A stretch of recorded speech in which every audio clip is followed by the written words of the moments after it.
स्वस्ति श्री सरस्वते नमः।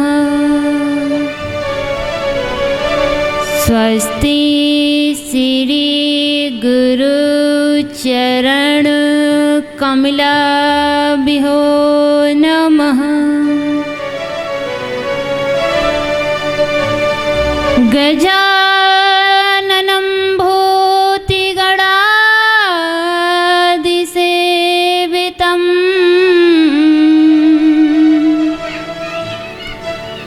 कपेतजम्बूफलचारुभक्षितम् उमाश्रुतं शोकविनाशकारकम्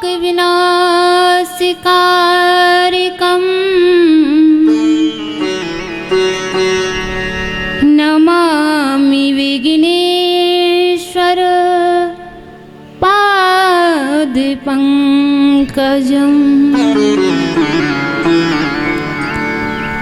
गुरुर्ब्रह्मा गुरुर्विष्णु गुरुर्देवो महेश्वरा। गुरुर्साक्षात् परब्रह्म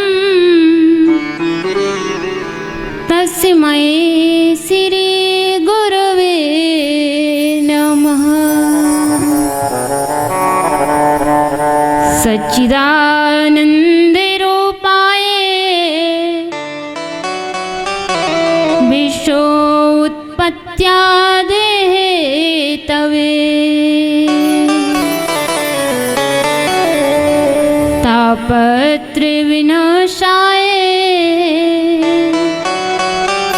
श्रीकृष्णाय वयं नमः। जय जय राधा रमण जय जय नवल किशोर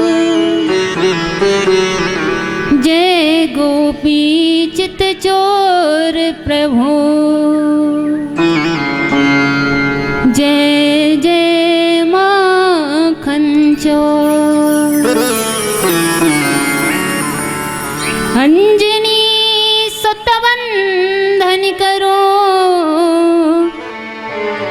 महावीर बलवंत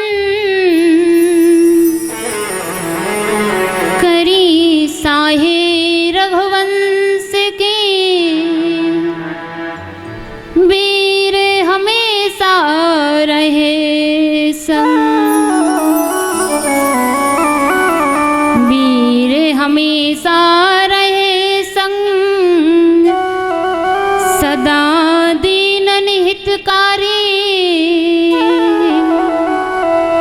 सीता की सुध लय वीर गण लंक चराई। मैया वीणा वादनी अइयो हंस सजाए। नाव बिपणी मझधार सो खींचे लगई ओ पार। बरसाने की राधिका प्यारी नंद गाँव के घनश्याम।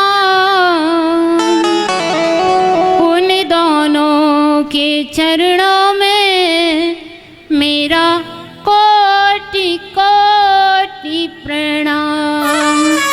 मेरा कोटि कोटि प्रणाम।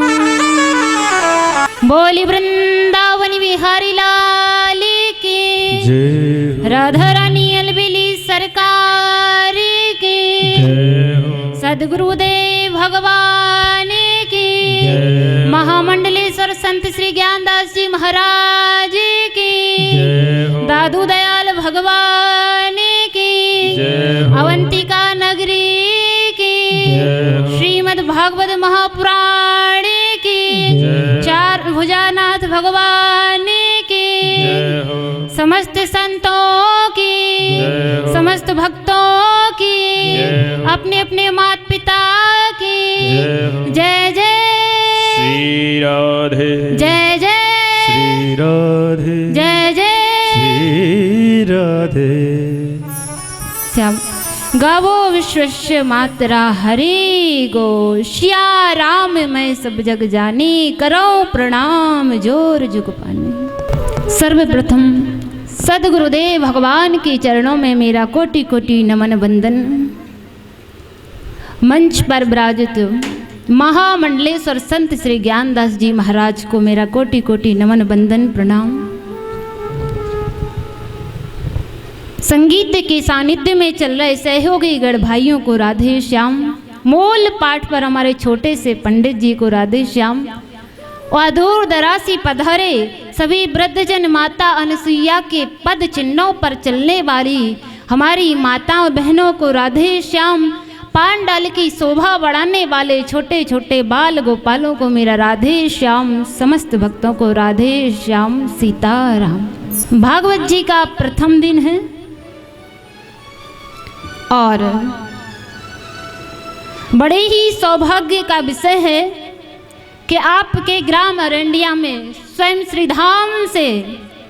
श्रीधाम वृंदावन से स्वयं ठाकुर जी चल कर के आपके ग्राम अरंडिया में आए हैं। ये समझिए क्योंकि श्रीमद् भागवत महापुराण ठाकुर जी का ही स्वरूप है। तो आइए हम कथा में प्रवेश करने से पहले कुछ क्षण हरिनाम संकीर्तन, उसके बाद हम कथा में प्रवेश करेंगे। तो मन और वाणी को पवित्र करने के लिए कुछ क्षण हरिनाम संकीर्तन, उसके बाद जैसी हरि की इच्छा होगी वैसे हम कथा में प्रवेश करेंगे। गोविंद बोलो हरि गोपाल बोलो गोविंद बोलो हरि गोपाल बोलो गोविंद बोलो हरि गोपाल बोलो गोविंद बोलो हरि गोपाल बोलो राधा रमण हरि गोविंद बोलो राधा रमण हरि गोविंद बोलो राधा रमण हरि गोविंद बोलो राधा रमण हरि गोविंद बोलो गोविंद बोलो हरि गोपाल बोलो गोविंद बोलो हरि गोपाल बोलो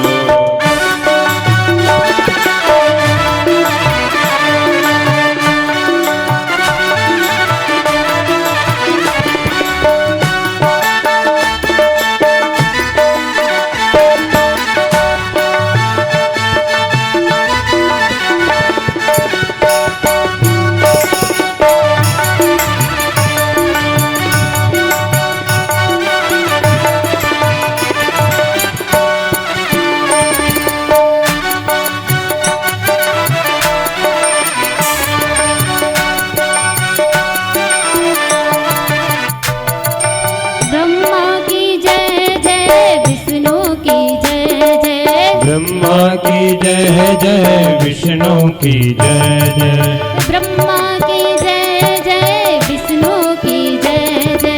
ब्रह्मा की जय जय विष्णु की जय जय उमापति महादेव शंकर की जय जय उमापति महादेव शंकर की जय जय उमापति महादेव शंकर की जय जय उमापति महादेव शंकर की जय जय गोविंद बोलो हरि गोपाल बोलो गोविंद बोलो हरि गोपाल बोलो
गोविंद बोलो हरि गोपाल बोलो, गोविंद बोलो हरि गोपाल बोलो, गोविंद बोलो हरि गोपाल बोलो, गोविंद बोलो हरि गोपाल बोलो, गोविंद बोलो हरि गोपाल बोलो, गोविंद बोलो हरि गोपाल बोलो, राधा रमण हरि गोविंद बोलो, राधा रमण हरि गोविंद बोलो, गोविंद बोलो हरि गोपाल बोलो, गोविंद बोलो हरि गोपाल बोलो, गोविंद बोलो हरि गोपाल बोलो, गोविंद बोलो हरि गोपाल बोलो, गोविंद बोलो हरि गोपाल बोलो, गोविंद बोलो हरि गोपाल बोलो, गोविंद बोलो हरि गोपाल बोलो, गोविंद बोलो हरि गोपाल बोलो, गोविंद बोलो हरि गोपाल बोलो, गोविंद बोलो हरि गोपाल बोलो, राधे राधे राधे राधे राधे राधे राधे राधे वृंदावन में राधे राधे कुंजगलिन में राधे राधे यमुना तट में राधे राधे बंसी बज में राधे राधे शनि बिहारी राधे राधे राधे राधे राधे राधे यमुना तट में राधे राधे निर्गुंजी में राधे राधे राधे राधे राधे राधे राधे राधे राधे राधे राधे राधे राधे जय जय श्री राधे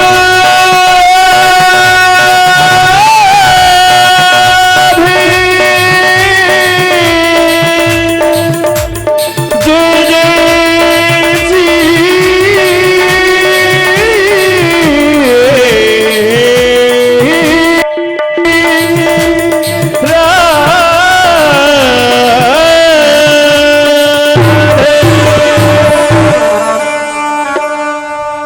बोली वृंदावन बिहारी लाल की। आइए हम प्रथम दिन की कथा में प्रवेश करते हैं। देखिए, जब कपड़े पर मैल लग जाता है, एक उदाहरण दे रही हूँ आपके लिए, तो हम काय से साफ करते हैं? सर्फ से साफ करते हैं, साबुन से साफ करते हैं। हमारे शरीर पर मैल लग जाता है तो साबुन से साफ करते हैं, लेकिन अंतरात्मा में जब मैल लग जाता है तो ना साबुन से साफ होगा ना सर्फ से साफ होगा। ये अंतरात्मा का मैल साफ किससे होगा? हरि की कथा से, सत्संग से। भाग्योदयन बहु जन्म समर्जितैन सत्संग मम चालवते पुरुषो यदा वये अज्ञान हेतु कृत मोहे मदांधकार नाशम विदाय ही तदोदयते विवेकः। भाग्योदयन बहु जन्म समर्जितैन, एक जन्म नहीं, जब हमारे अनंत जन्मों के भाग्योदय होते हैं तब हमारे लिए श्रीमद् भागवत महापुराण कथा श्रवण करने का अवसर प्राप्त होता है। सत्संग मम चालवते पुरुषो यदा वै, ये जो सत्संग है ना, हरि की कृपा से ही सुनने को प्राप्त होता है। और आप सब बड़े सौभाग्यशाली हैं कि आपके ग्राम में श्रीमान बाबूलाल जी कुमावत स्वयं ठाकुर जी को श्रीधाम वृंदावन से लेकर के आए हैं। और देखो, कथा श्रवण करने का जो लाभ प्राप्त होता है उससे कई ज्यादा गुना कथा श्रवण कराने वाले को लाभ प्राप्त होता है। कथा एक सुनना और एक कथा की सारी व्यवस्था इतनी करना और दूसरों को कथा श्रवण कराना, ये सौभाग्य की बात है, भगवान के हरि भक्तों की बात है। तो आप सभी बड़े भाग्यवान हैं, सौभाग्यशाली हैं कि आपके ग्राम में श्रीमद् भागवत महापुराण ज्ञान गंगा बहा जा रही है। इसमें गोते लगाने से कोई चूक मत जाना, क्योंकि बहती गंगा में हाथ धुल लो तो बहुत अच्छा है, नहीं तो गंगा जी तो बहती जा ही रही है। भाग्य दैन बहु जन्म समर्थ दैन। एक जन्म नहीं, जब हमारे अनंत जन्मों के भाग्य होते हैं। इस जन्म के नहीं, कई अनंत जन्मों के भाग्य होते हैं, तब हमें सत्संग सुनने का अवसर प्राप्त होता है या सुनाने का अवसर प्राप्त होता है। देखो सत्संग में क्या होता है कि निद्रा देवी जो है ना सबसे ज्यादा व्यवधान डालती है। घर में नींद नहीं आएगी ना, लेकिन जब हम कथा श्रवण करेंगे तो जरूर नींद आ जाएगी, आ जाती है ना। तो निद्रा देवी किसी को व्यवधान न डाले, इसलिए एक बार जयकारा बड़े जोर से लगाना, बोलिए बांके बिहारी लाल की। सच्चिदानंद रूपाय विसो उत्पत्त्या देहे तवे तापत्र विनाशाय श्री कृष्णाय वयम नमः। हम लोग बात बात पर कहा करते हैं सच्चिदानंद सच्चिदानंद। कोई सच्चिदानंद का अर्थ जानता है क्या होता है? क्या होता है? सत्य माने ईश्वर, भगवान। क्योंकि भगवान हजारों वर्ष पहले भी थे और हजारों वर्ष बाद भी रहेंगे। हम तो ना हजारों वर्ष पहले थे और ना हजारों वर्ष बाद रहेंगे। चित्त माने होता है प्रकाश। जब हमारे लिए उजाले की आवश्यकता होती है ना, तो हम क्या करते हैं? लाइट जलाते हैं, ट्यूबलाइट जलाते हैं, बल्ब जलाते हैं, बैटरी जलाते हैं। लेकिन हमारे लिए सभी का बिल देना पड़ता है। बैटरी भी पैसे से आती है, लाइट जलाओगे तो उसका भी बिल देना पड़ेगा। परमात्मा ने हमारे लिए इतना कुछ दिया है, आज तक भगवान ने बिल नहीं लिया होगा। लिया क्या? नहीं लिया। ये मत भूलिए कि परमात्मा बिल नहीं लेता है, भगवान बिल लेते हैं। वह कौन सा बिल लेते हैं? हमारे कर्मों का बिल लेते हैं। कौन सा बिल? हमारे कर्मों का बिल।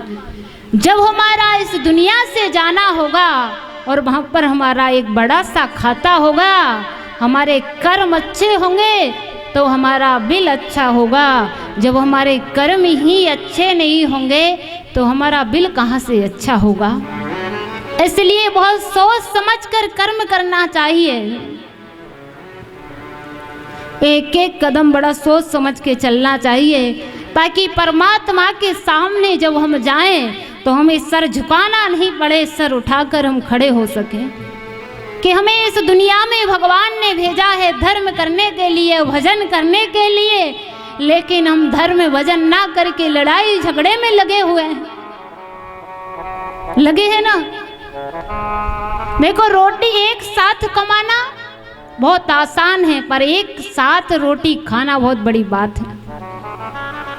आजकल देखा जाए ना तो सास बहू के भी अलग चूल्हे रखे हैं, एकता नहीं रही है कहीं पर भी। जैसा व्यवहार हम करेंगे, जैसा कर्म हम करेंगे, वैसा ही हमें आगे चल करके मिलेगा। इसलिए कर्म पर विशेष ध्यान देना कि हम परमात्मा के पास जाएंगे। और आज से ध्यान रखना कि हमारे लिए बिल देना पड़ेगा। हम जरा सा किसी के लिए दे देते हैं ना तो हमारे लिए क्या अहंकार हो जाता है। अरे नहीं, हमने उसके लिए है किया है, लेकिन उस परमात्मा ने इतना कुछ दिया है, आज तक अहंकार नहीं किया होगा। किया है क्या? लेकिन भगवान ने किसी का अहंकार रहने भी नहीं दिया है। यदि कोई अहंकार करता है तो भगवान ने अहंकार नहीं रहने दिया है। कंठ दिया कोयल को तो रूप छीन लिया, कंठ दिया कोयल को तो रूप छीन लिया, और दिया रूप मोर को तो संतोष छीन लिया। दिया संतोष संत को तो संसार छीन लिया, और दिया संसार देवी देवताओं को चलाने को तो उनसे मोक्ष छीन लिया। मेरे भगवत प्रेमियों, कभी अपने आप में अहंकार मत करना, क्योंकि भगवान ने हमारे और आप जैसे लाखों को मिट्टी से बना करके मिट्टी में मिला दिया। हम किस बात का अहंकार करें? तो भगवान ने हमारे लिए उजाला भी दिया, रोशनी भी दी, सब कुछ दिया, लेकिन कभी बिल नहीं लिया। बिल हमारा अंत समय में देना पड़ता है। अब बात आती है आनंद की। तो आनंद कोई बाहर की वस्तु नहीं है, आनंद तो अंदर परमानंद ही आनंद है। देखो, सब चीज का उल्टा कुछ ना कुछ होता है, लेकिन आनंद का उल्टा कुछ नहीं होता है, आनंद और परमानंद। और जिसके हृदय में आनंद है उसको परमानंद मिल जाते हैं। सच्चित आनंद, सच्चिदानंद का अर्थ समझ गए आप लोग? समझ गए कि नहीं समझे?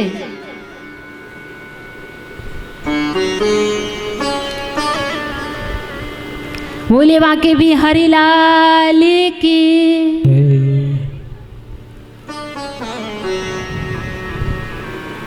आइए हम आगे की ओर चलते हैं। ताप कितने प्रकार के होते हैं? दैहिक, दैविक, भौतिक तापा, राम राज्य कहूं व्यापा। और आजकल क्या होता है कि हर व्यक्ति पता क्या है, अपने आप में दुखी बहुत है। हमने देखा है सब कुछ है लेकिन फिर भी दुखी है। कोई तन दुखी, कोई मन दुखी, कोई धन बिन रहते उदास, थोड़े थोड़े सब दुखी सुखी राम के दास। तन के दुखी कैसे होते हैं कि जिन्हें कुछ भी नहीं है फिर भी सर दर्द का बहाना है। क्यों? क्योंकि काम करना पड़ेगा। क्या काम करना पड़ेगा, इसलिए सर दर्द का बहाना बनाओ और बिस्तर में सो जाओ। ऐसे होते हैं तन के दुखी, अपने आप से ही दुखी रहते हैं। लेकिन कुछ लोगों को बीमारी भी रहती है, ऐसा नहीं है। और मन दुखी कैसे होते हैं? मन दुखी होते हैं कि सामने वाले का महल बना तो कैसे बना। वो जलते रहते हैं अपने मन ही मन में कि इसका महल कैसे बन गया, इसका महल मिटना चाहिए। भगवत प्रेमियों, एक भक्ति की कथा आती है। एक भगवान का भक्त था, बहुत भक्ति करता था, लेकिन सामने वाले को महल को देख करके बड़ा जलता था। उसने बहुत भक्ति करके भगवान को प्रसन्न कर लिया। और जब भगवान प्रसन्न हुए तो भगवान से बोला कि भगवान मुझे वरदान दो। भगवान ने कहा ठीक है। भगवान ने कहा कि मैं तुझे वरदान दूंगा, लेकिन तेरे पास एक गुनी चीज होगी तो तेरे पड़ोसी के पास 2 गुनी हो जाएगी। उसे बड़ी टेंशन कि भगवान से मैं यही मांग रहा था कि मेरे पास धन दौलत महल सब कुछ हो जाए, लेकिन पड़ोसी के पास दुगना होगा। उसने सोचा ठीक है भगवान। जब भगवान ने वरदान दिया, उसका एक महल बना तो पड़ोसी के 2 बन गए। उसने कहा भगवान मेरे एक कुआं हो जाए। उसके एक कुआं हुआ तो पड़ोसी के 2 हो गए। उसने सोचा क्यों ना भगवान से कह दूं कि मेरी एक आंख फूट जाए, पड़ोसी की 2 ही फूट जाएंगी। उसने कहा कि भगवान मेरी एक आंख फूट जाए, पड़ोसी की दोनों फूट गईं। कुछ भक्त ऐसे भी होते हैं। तो हमारे लिए ऐसे भक्त नहीं बनना है किसी का बुरा चाहे। अच्छी बात है किसी का महल बन रहा है, कोई आगे बढ़ रहा है तो प्रसन्न हो, खुश होना चाहिए। क्योंकि भगवान, जो भक्त खुश होता है दूसरों को देख करके, भगवान उसे कोई कमी नहीं रहते हैं, रहने देते हैं। और जो अंतरात्मा में दूसरों के प्रति जलन रखता है वो कभी आगे नहीं बढ़ सकता है। कोई तन दुखी, कोई मन दुखी, कोई धन बिन रहते उदास, थोड़े थोड़े सब दुखी सुखी राम के दास। कबीरा सब जग निर्धना, धनवंता नहीं कोई, धनवंता सोई जानी है जाके राम नाम। सब धन सब जगत निर्धन है। भगवान की भक्ति के बिना कोई धनवान नहीं है। यदि धनवान है तो कौन? राम के भक्त, जो प्रभु के भक्त हैं, वही सबसे बड़े धनवान हैं। हम कहें कि ये महल हमारा है तो ये साथ में नहीं जाने वाला है। जाएगा क्या? साथ में तो सिर्फ हमारे भक्ति जाएगी। और भक्ति ही एक स्थायी चीज है, बाकी सब बदलता रहता है। दुनिया में कुछ स्थायी नहीं है, सब बदल जाता है। एक परमात्मा की जो भक्ति है वो कभी बदलती नहीं है, और भक्ति को कभी बदलते नहीं देखा है। क्या भक्ति को आज तक किसी ने बदलते नहीं देखा, बाकी दुनिया में सब चीज में बदलती देखी है। इसलिए भगवान के भजन में लग जाइए, ज़्यादा से ज़्यादा भगवान का भजन करिए जितना समय मिले। देखिए गृहस्थी में हम जानते हैं कि ज़्यादा समय नहीं मिल पाता है, लेकिन यदि हमारा नियम कड़ा हो, भले वो 2 अगरबत्ती का हो, तो परमात्मा को आना पड़ता है। नियम के पक्का होना चाहिए। क्या नियम का व्यक्ति को पक्का होना चाहिए, भगवान को आना ही पड़ेगा। ज़्यादा नहीं, 2 अगरबत्ती सुबह लगाओ, 2 शाम लगाओ। देखिए सावन का महीना चल रहा है, कौन सा? सावन का महीना चल रहा है। भगवान भोलेनाथ की भक्ति सभी करते होंगे, सभी माताएं भगवान को जल चढ़ाने, बेलपत्र चढ़ाने जाती होंगी। देखिए भगवान भोलेनाथ के 2 वक्त हुए। भगवान भोलेनाथ कैसे प्रसन्न हो जाते हैं वो बता रहे हैं। भगवान भोलेनाथ के 2 भक्त थे। एक भक्त भगवान भोलेनाथ का 16 श्रृंगार से रोज पूजन करता था, और एक भक्त भगवान को रोज लाठी मार करके आता था। एक दिन क्या होता है, बड़ी जोर की बारिश होती है, और जो 16 श्रृंगार से भगवान भोलेनाथ का पूजन करता था, उसने सोचा कि बारिश हो रही है बड़ी जोर से, क्यों ना मैं कल 2 दिन की पूजा कर दूंगा। लेकिन जो लाठी मार करके आता था भगवान में रोज, उसने कहा चाहे कुछ हो जाए नदी पार करके जाना है, पर भगवान भोलेनाथ में लाठी मार के आना। वो नदी पार करके गया और भगवान भोलेनाथ के मंदिर पहुंचा, और जाकर के जैसे ही भगवान भोलेनाथ में लाठी मारी तो भगवान भोलेनाथ प्रसन्न हो गए, प्रकट हो गए। उस भगत ने पूछा कि भगवान, मैं आपकी रोज 16 श्रृंगार से पूजा करता था और आपने मुझे दर्शन नहीं दिए, और ये आपको रोज लाठी मारता था, आप इस पर प्रसन्न हो गए और दर्शन दिए।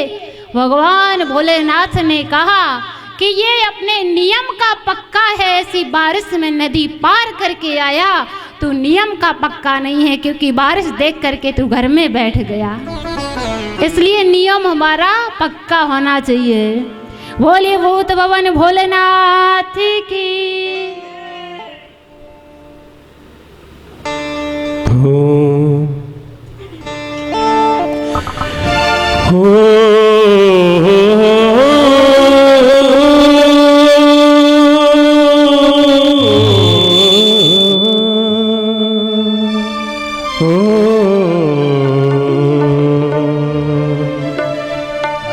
शिव समान दाता नहीं, विपत्ति विनाशनहार,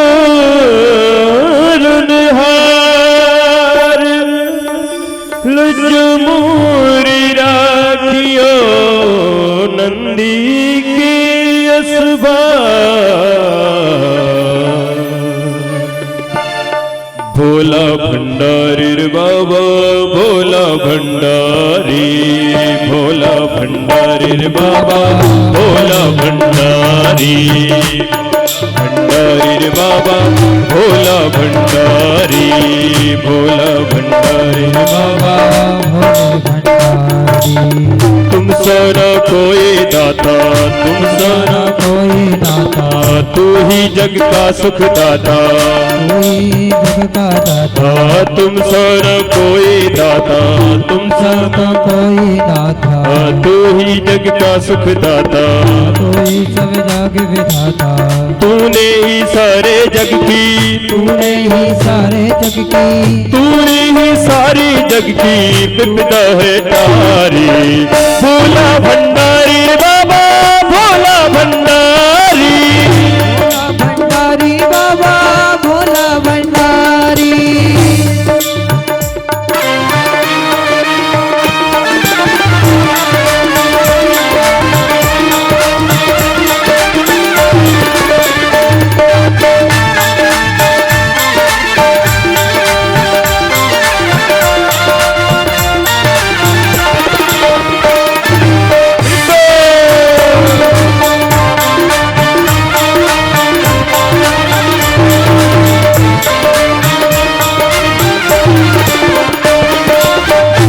भस्मासुर साबो पापी, भस्मासुर साबो पापी, रावण साबो परतापी, रावण साबो वे पापी, भस्मासुर साबो पापी, भस्मासुर साबो पापी, रावण साहो परतापी, रावण सा होकर पापी।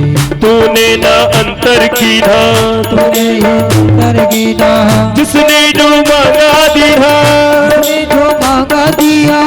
अब क्यों निष्ठुर हो भोले, अब क्यों निष्ठुर हो भोले, आज अपनी बारी। भोला भंडारी रे बाबा, भोला भंडारी, भोला भंडारी बाबा, भोला भंडारी, भोला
गंगा माँ जटा समाई, गंगा सा जल समाई, गंगा माँ जटा समाई, गंगा माँ जटा समाई, कंचन तन भस्म रमाई, चल जल तन में भाई, जाकर कैलाश विराजे, जाकर के राशि विराजे, जाकर कैलाश विराजे, जाकर के राशि विराजे, जाकर कैलाश विराजे, मोगरा साथ विराजे, शोभा है न्यारी। भोला भंडारी रे बाबा, भोला भंडारी, भोला भंडारी बाबा, भोला भंडारी।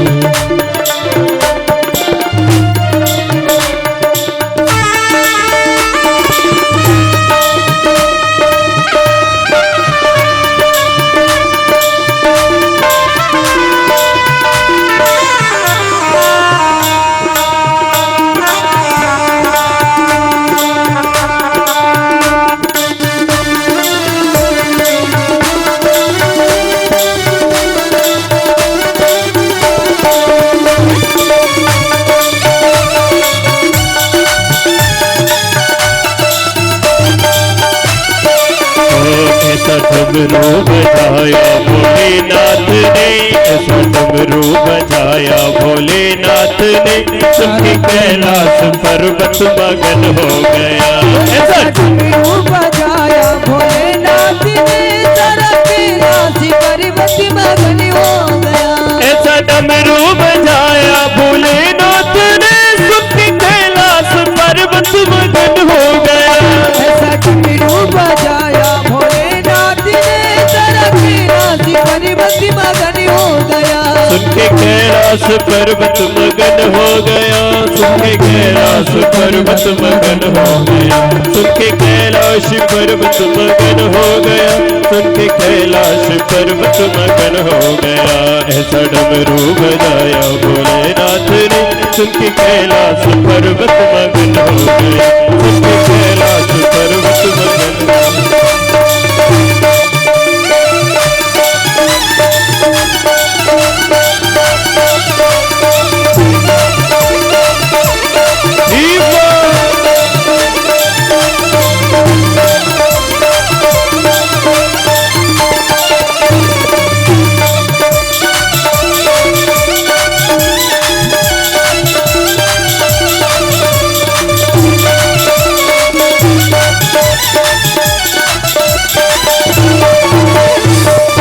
बोलो भोलेनाथ की जय हो। बोली वृंदावन बिहारी लाल की।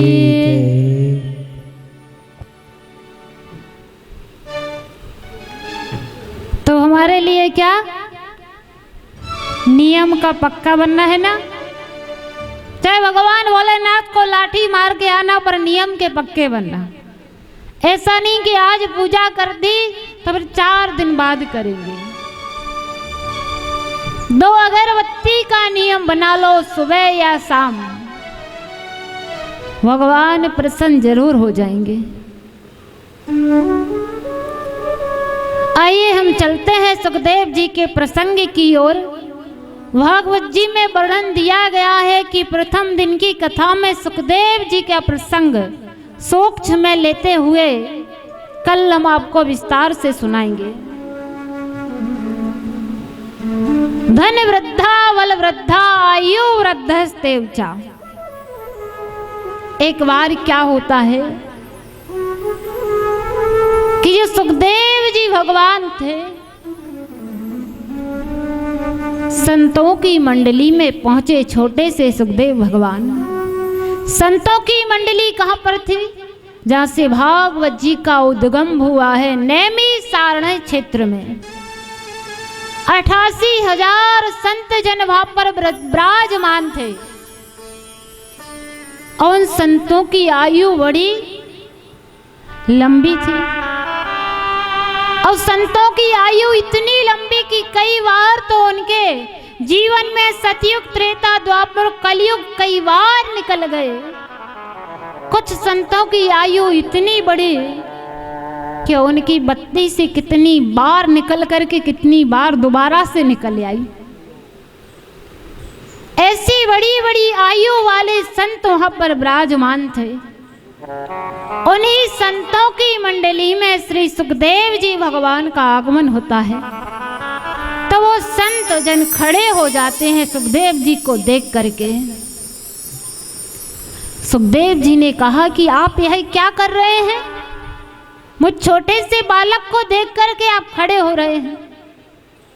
हाँ, कोई हमसे बड़ा होता है तो हम उसके लिए उसको देख करके खड़े होते हैं ना। लेकिन कोई हमसे छोटा आता है तो हम उसे देख करके खड़े नहीं होते हैं। सुखदेव जी ने कहा कि आप यह क्या कर रहे हैं? मैं छोटा सा बालक और आप मुझे देख करके खड़े हो रहे हैं। संतों ने कहा, धन वृद्धा बल वृद्धा आयु वृद्धस्तेवचा। हम धन में बड़े होंगे, बल में बड़े होंगे, आयु में बड़े होंगे, लेकिन सबसे बड़ा कौन है? जो ज्ञान में बड़ा है। ना तो धन में बड़ा और ना ही बल में बड़ा और ना ही आयु में बड़ा। जो ज्ञान में बड़ा है वो सबसे बड़ा होता है। उन संतों ने कहा सुखदेव जी से कि आप ज्ञान में बड़े हैं, इसलिए आप सबसे बड़े हैं। भगवत प्रेमियों, सुखदेव जी उन संतों की मंडली में बैठ करके आपस में सत्संग चल रहा है। संत एक से एक प्रश्न करते जा रहे हैं सुखदेव भगवान से, लेकिन सबने अलग अलग प्रश्न किए। एक संत ने जन कल्याण का प्रश्न किया। सुखदेव जी को बड़ा अच्छा लगा, क्योंकि अपने अपने कल्याण के लिए तो हर कोई सोचता है, हर कोई पूछता है, लेकिन जन कल्याण के लिए कोई नहीं पूछता है। पूछता है क्या, बताइए? हम सोचते हैं हमारा उद्धार हो जाए काफी है, लेकिन कोई बहुत बड़ी धर्मात्मा जो आत्मा होती है वो अपना उद्धार ना सोचते हुए दूसरे के बारे में सोचती है कि इनका भी उद्धार होना चाहिए। भगवत प्रेमियों, ऐसा ही सत्संग चल रहा था। सुखदेव भगवान ने कहा कि मुझे आपका प्रश्न बड़ा अच्छा लगा, क्योंकि आपने अपने बारे में नहीं, आपने जन कल्याण के बारे में पूछा है। आपने कहा ही कि संसार के व्यक्तियों का मन भक्ति में कैसे लगे, क्योंकि भगवत प्रेमियों, संसार के व्यक्ति तो खाने, खेलने, हंसने, नाचने में लगे हुए हैं। वहां पर सत्संग चल रहा था। यह प्रसंग हम आपको कल संपूर्ण रूप से श्रवण कराएंगे। एक बार क्या होता है कि नारद जी अपना बीड़ा बजाते हुए नारद जी की आदत है कि हर जगह घूमते ही रहते हैं, नारायण नारायण। सब क्षेत्रों में घूम रहे थे। नारद जी जब श्री धाम वृंदावन आए, हरि क्षेत्र कुरुक्षेत्र सब में घूम करके, तो नारद जी ने क्या एक दृश्य देखा वहां पर भी। जब नारद जी ने एक दृश्य देखा तो वो दृश्य क्या था कि बेटे वृद्ध और माँ जवान। और वो वृद्ध बेटे कौन थे? ज्ञान और वैराग्य। और माँ कौन थी? भक्ति देवी। जैसे ही नारद जी को भक्ति माता ने देखा और भक्ति माता नारद जी के चरणों में लेट गई, कहा, हे भगवान, आप मेरे बच्चों का बुढ़ापा दूर करिए, आप मेरे बच्चों का बुढ़ापा दूर करिए। देखिए, माँ कष्ट में हो, माँ दुख में हो तो बेटे देख लेते हैं माँ के लिए दुख में, लेकिन जब बेटे दुख में हो तो वो माँ नहीं देख पाती है। कहते हैं कि एक माँ 4 बेटों को पाल देती है बर्तन मांज करके, लेकिन बुढ़ापे में वो 4 बेटों से एक माँ नहीं पाली जाती है। बड़ा कहता है कि छोटा रख ले, छोटा कहता है कि बीच वाला रख ले। वो माँ चारों के यहाँ चक्कर काटती है, 1-1 महीने काटती है ना। माँ से बड़ा हृदय, माँ से बड़ा दर्जा किसी का नहीं है। भक्ति माता से अपने बेटों का दुख नहीं देखा जा रहा। विचार करती कि मैं जवान हूं और मेरे बेटे वृद्ध हो गए। नारद जी से कहा कि आप मेरे बेटों का बुढ़ापा दूर करिए। नारद जी ने कहा कि आपके बेटों का बुढ़ापा दूर तो एक क्षण में हो जाएगा। भगवत प्रेमियों, नारद जी ने वेद का पाठ किया, वेदांत का पाठ किया, लेकिन बुढ़ापा दूर नहीं हुआ। नारद जी बड़े परेशान हो गए कि इनका बुढ़ापा दूर नहीं हो रहा है। भक्ति माता से नारद जी बोले कि हम इनके बुढ़ापा दूर करने का उपाय अवश्य खोजेंगे। नारद जी आगे की ओर गए, नारायण नारायण अपना बीड़ा बजाते हुए। इधर सनत कुमार चारों भाई बैठे हुए थे जो हमेशा 5 वर्ष के रहते हैं, क्योंकि इन्हें भगवान ने वरदान दिया है और इन्हें भगवान से वरदान लिया है कि भगवान हमेशा हम 5 वर्ष के ही रहें। क्यों? क्योंकि 5 वर्ष के बालक के अंदर कोई छल कपट राग दोष नहीं होता है। 5 वर्ष का बालक और गौ माता की आंखें देखना एक जैसी होती है। 5 वर्ष का बालक नहीं जानता है कि अपना पराई में नहीं जानता, वो अच्छे बुरे का ज्ञान नहीं होता उसे। उन चारों भाइयों ने भगवान से वरदान लिया था कि हम हमेशा 5 वर्ष के ही रहें। वो चारों भाई बैठे थे और जैसे ही नारद जी का वहां पर आगमन होता है तो नारद जी बड़े दुखी। नारद जी को जब देखा तो कहा कि आप तो दुनिया के हंसाने वाले और आज आप स्वयं रो रहे हैं, आज आप बड़े दुखी दिख रहे हैं। कहते हैं कि आप तो रोते को हंसा देते हैं और हंसते को रुला देते हैं। आज क्या बात है नारद जी, आज आप स्वयं उदास हैं, दुखी हैं। नारद जी ने कहा कि हाँ, मैं आज बहुत उदास हूँ। सनत कुमार चारों भाइयों ने पूछा कि आपकी उदासी का कारण क्या है। नारद जी ने कहा कि मैं हरि क्षेत्र गया, कुरुक्षेत्र गया, गंगोत्री गया, यमुनोत्री गया, जो श्री धाम वृंदावन में आया तो मैंने एक दृश्य देखा। और वो दृश्य क्या देखा कि माँ जवान और बेटे वृद्ध। मैंने वेद का पाठ किया, वेदांत का पाठ किया, लेकिन उनका बुढ़ापा दूर नहीं हुआ। सनत कुमार चारों भाइयों ने कहा कि आपने उनको श्रीमद् भागवत महापुराण सुनाई क्या? नारद जी ने कहा कि जब वेद वेदांत से कुछ नहीं हुआ तो श्रीमद् भागवत महापुराण से क्या होगा। सनत कुमार चारों भाइयों ने कहा कि कुछ करिए, आप उनको श्रीमद् भागवत महापुराण सुनाइए, उनका बुढ़ापा अवश्य दूर होगा। जैसे ही श्री हर हर गंगा के किनारे व्यास मंच लगाया और चारों भाई विराजमान हुए और भक्ति माता ज्ञान वैराग्य के लिए एक आसन लगा दिया। विराजमान होने के लिए 7 दिन तक श्रीमद् भागवत महापुराण चली। जैसे ही 7 दिन के श्रीमद् भागवत महापुराण का विश्राम हुआ, ज्ञान और वैराग्य का बुढ़ापा दूर हो गया। बोलिए भक्त वत्सल भगवान की जय हो। जय राधे राधे राधे गोविंद राधे राधे राधे राधे गोविंद राधे राधे राधे राधे गोविंद राधे गोविंद राधे गोपाल राधे गोविंद राधे गोपाल राधे गोविंद राधे गोपाल राधे गोविंद राधे गोपाल राधे जय राधे राधे राधे गोविंद राधे राधे राधे गोविंद राधे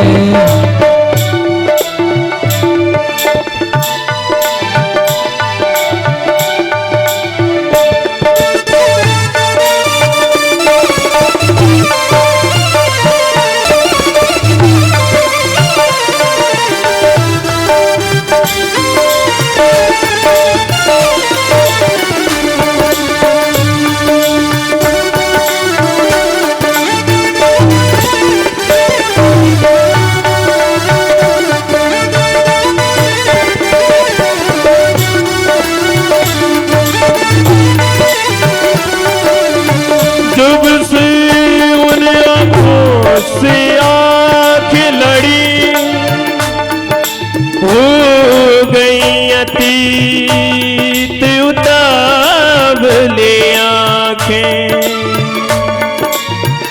नहीं धीर धरे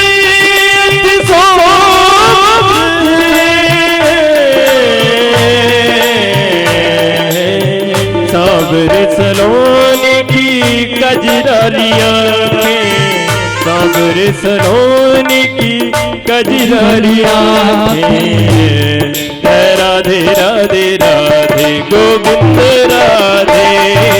गाइए सभी लोग। राधे गोविंद राधे गोविंद राधे गोपाल राधे गोविंद राधे गोपाल राधे गोविंद राधे गोपाल राधे गोविंद राधे गोपाल राधे। हे जय राधे राधे राधे। ऐसे नहीं, आज से इस जगह को हम वृंदावन धाम में परिवर्तित करेंगे, लेकिन वो ऐसे नहीं होगी, भक्ति रूप में। उठाइए दोनों हाथ और तालियों से स्वागत करते हुए गाएंगे सभी लोग। क्या गाएंगे? जय राधे राधे राधे गोविंद राधे राधे राधे राधे गोविंद राधे राधे राधे राधे गोविंद राधे।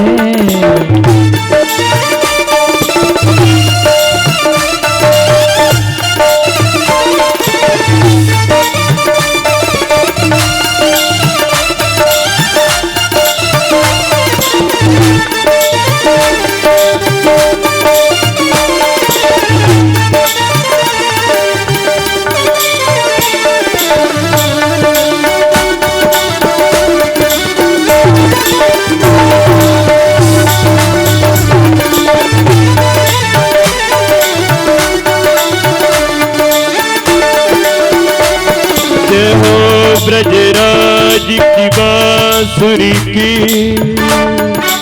ब्रज मोहन की बनवारी की जय जय।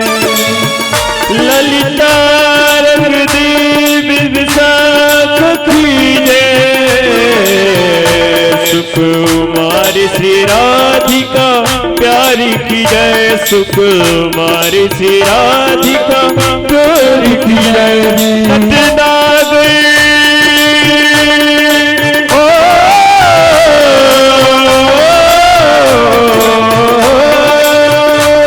नटनागर नित्य बिहारी की जय। सुख सागर रास बिहारी की जय जय। और प्रेम से बोलो बोलत डोलो। बोलो श्री बांके बिहारी की जय। बोलो श्री बांके बिहारी की जय। बोलो श्री बांके बिहारी की जय जय।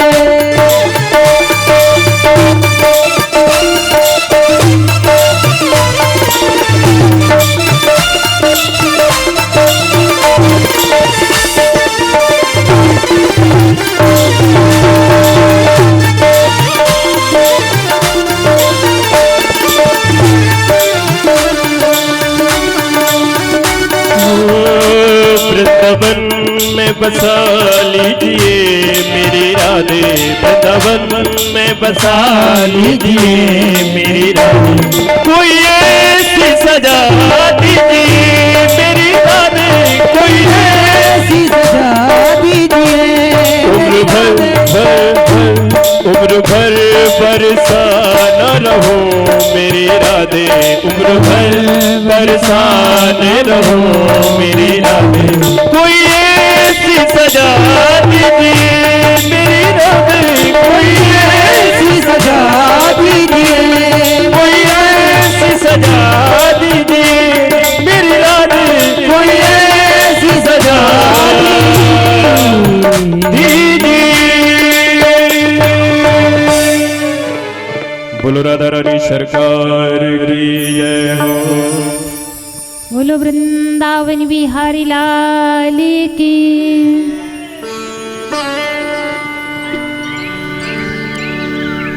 जैसे ही ज्ञान और वैराग्य का बुढ़ापा दूर हुआ और जहां पर श्रीमद् भागवत महापुराण हो वहां पर भीड़ तो रहती है। दसों हजार लोगों की भीड़ वहां पर थी। साधु संत भी वहां पर आए थे। एक व्यक्ति के मन में विचार आया कि कोई पापी व्यक्ति यदि श्रीमद् भागवत महापुराण श्रवण करता है तो उसका उद्धार हो जाता है। थोड़े बहुत पाप करता है। और कोई धर्मात्मा श्रवण करता है तो उसका उद्धार तो होना ही होना है।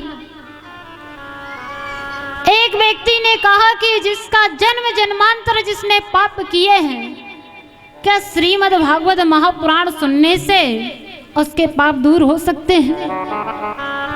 भगवत प्रेमियों, वही सनत कुमार चारों भाई, सुखदेव भगवान, नारद जी,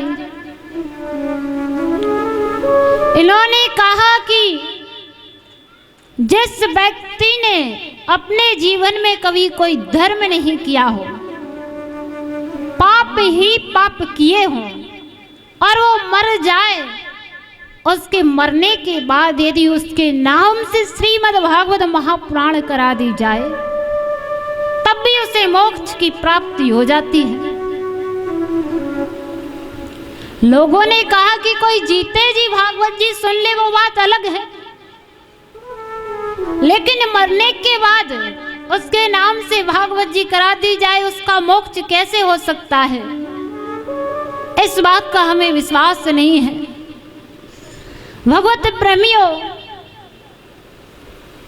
तब कहा कि भागवत जी में एक प्रसंग आता है, जिस व्यक्ति ने अपने जीवन में कभी कोई धर्म नहीं किया और उसने पूरे जीवन पाप किए, मरने के बाद उसके नाम से भागवत जी कराई गई तो उसका उद्धार हो गया। तुंगभद्रा तटे तुंगभद्रा नाम का ही एक नदी थी, उसके ऊपर एक सुंदर सा नगर का निर्माण था, जिस नगर में रहते थे कौन? आत्मदेव जी। अब आत्मदेव जी तो बड़े विद्वान थे, बड़े ज्ञानी पंडित थे, अपने पूजा पाठ के अलावा कोई दूसरी चीज से मतलब नहीं रखते थे। जितने विद्वान, जितने भक्त थे, और उनकी घरवाली उतनी ही खराब थी। उसका नाम था धुंधेली। भगवत प्रेमियों, उसके अंदर क्या गुण थे कि जैसे ही आत्मदेव जी पूजा पाठ करके आते तो आत्मदेव जी को देख करके ही गंगा जल लेकर के खड़ी हो जाती बाहर, कलश लेकर के, मेरे स्वामी आ गए। और जैसे ही आत्मदेव जी घर से बाहर गए तो पड़ोसियों से लड़ाई झगड़ा चुगली निंदा सब प्रारंभ हो जाती उसके। एक बार क्या होता है, देखो, जब आत्मदेव जी का वो सम्मान करती थी तो आत्मदेव जी सोचते कि मेरी पत्नी बड़ी अच्छी है। देखो, मुझे दूर से देख करके हाथ में कलश लेकर के आ जाती है जल पिलाने के लिए, बड़ी सुंदर है, बड़ी सुशील है। अब उनको क्या पता कि मेरे पीठ पीछे क्या करती है। भगवत प्रेमियों, आत्मदेव जी के घर पर तुलसी का वृक्ष था, लेकिन वो तुलसी का वृक्ष हरा भरा नहीं था। गौ माता भी थी तो वो गौ बांझ थी। एक बार क्या होता है कि आत्मदेव जी अपने मन में ही विचार करते हैं कि तुलसी का वृक्ष भी है, मैं रोज जल भी देता हूँ, सेवा भी करता हूँ, लेकिन ये वृक्ष हरा नहीं होता है, सूखा ही रहता है। मेरे घर गौ भी है, लेकिन ये गौ भी बांझ है, 6 वर्ष हो गए, इसके बच्चा बच्चिया कुछ नहीं है। अपने ही मन में विचार कर रहे थे। धीरे धीरे क्या होता है, पड़ोसियों का आना प्रारंभ होता है और कहते हैं कि ज्यादा बढ़िया पड़ोसी मिल जाए तो उखाड़ कर ही मानते हैं, बसा बसाया घर उजाड़ देते हैं। आत्मदेव जी के घर आना जाना हुआ पड़ोसियों का। पड़ोसियों ने आत्मदेव जी से कहा कि आपके घर हम तुलसी का वृक्ष बहुत दिन से देख रहे हैं, लेकिन ये वृक्ष हरा नहीं होता है। आत्मदेव जी ने कहा कि भैया, जल तो मैं रोज देता हूँ, क्या पता ये हरा क्यों नहीं होता है। फिर पड़ोसियों ने कहा कि आपके घर गऊ भी है, हम बहुत वर्षों से देख रहे हैं, ये बांझ है। आत्मदेव जी ने कहा कि भैया, सेवा तो मैं खूब करता हूँ, लेकिन क्या पता गौ माता बांझ क्यों है। पड़ोसियों ने कहा आत्मदेव जी से, आप पापी हैं, आपके घर पुत्र नहीं है, इसी पाप की वजह से आपके घर गौ बांझ है, आपके घर तुलसी हरी नहीं होती है। आत्मदेव जी के मन में विचार आया कि मैं बड़ा पापी हूँ, मैं बड़ा पापी हूँ। और आत्मदेव जी रात्रि में उठे, संकल्प लिया, जंगल में गए भजन करने के लिए और संकल्प लिया कि जब तक मुझे पुत्र प्राप्ति का वरदान नहीं देंगे भगवान, तब तक मैं लौट करके घर नहीं आऊंगा। आत्मदेव जी जंगल में पहुंचे और जैसे ही एक वृक्ष के नीचे बैठ गए, भगवान का भजन करने लगे।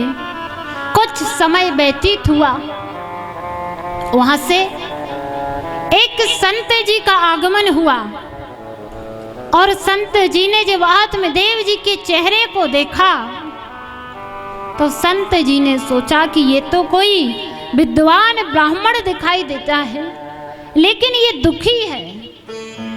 किस बात से दुखी है, क्योंकि हमारा जो चेहरा है ना बता देता है। अगर हम खुश होंगे तो चेहरा अलग दिखता है और दुखी होंगे तो चेहरा अलग दिखाई देता है। वो संत जी आत्मदेव जी के पास गए और जाकर के पूछा कि आप तो कोई विद्वान ब्राह्मण दिखाई देते हैं, लेकिन आप किस बात से दुखी हैं, आप उदास किस बात से हैं? आत्मदेव जी ने कहा कि मैं बड़ा पापी हूँ, मुझसे बड़ा पापी कोई नहीं है। संत जी ने कहा कि क्यों, ऐसी क्या बात है? आप तो बड़े विद्वान प्रखंड ब्राह्मण दिखाई देते हैं, लेकिन आप ऐसा क्यों बोल रहे हैं?